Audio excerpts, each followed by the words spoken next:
Hello, Mr. Morris. Thanks for responding. So this is USP. I'll just show you how I would approach one of the sectors that you're interested in.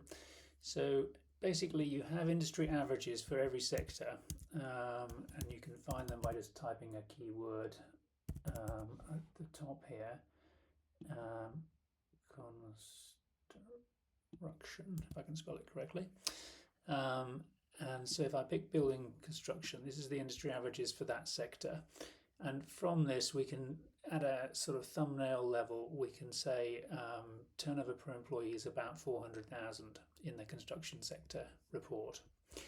Okay, so bear that thought in mind because it's going to be used to have a look at picking up companies which don't file the full information.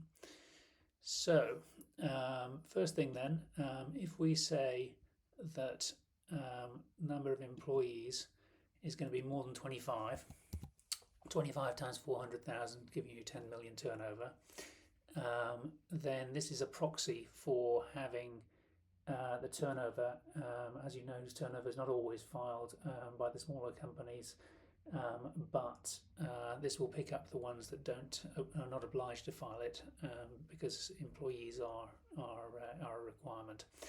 So number of employees greater than 25, or we're going to go with operating profit of 1.5 million. So that's our financial criteria.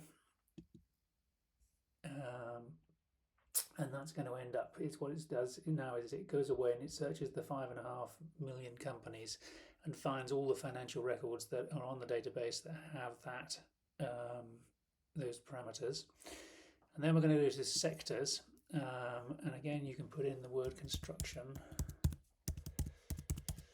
and we're just going to pick this one here. And there's all sorts of different flavors of construction. I'm just giving you an example here of how it would work.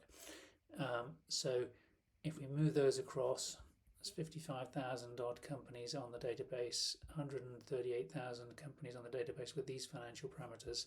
So 2,000 companies that meet both. So if we think about it, there's the 2,000 companies there in the intersection.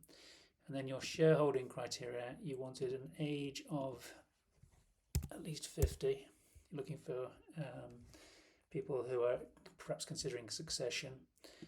And you wanted a total number of shareholders. Let's do the total number of shareholders, maximum of 4. So both those criteria, and move those across. And this works out the number of shareholders on the database that have both those parameters, the companies that have both those parameters, and it adjusts these so that all these are subsets of this group. So the net group that we're interested in is 637.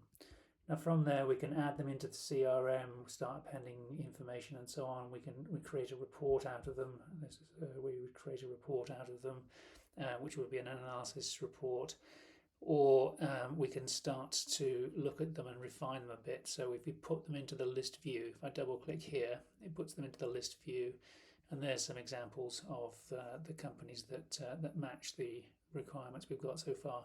And essentially you would just repeat that sort of exercise for the other sectors that you're interested in, or you could combine all the sectors into one big group and then produce, you could produce an analysis report, or you could decide to refine it further. You could save that group into the CRM and then say, well, just give me the ones that are growing quickly in that group, or just give me the ones that have, been around for at least 10 years, or whatever your criteria were. Or just the ones that were in a certain part of the country or within a certain postcode, or whatever your criteria are, you would get to a short list. But hopefully that shows you how the system works and gives you an idea of the sort of examples. Okay, thanks, Anne.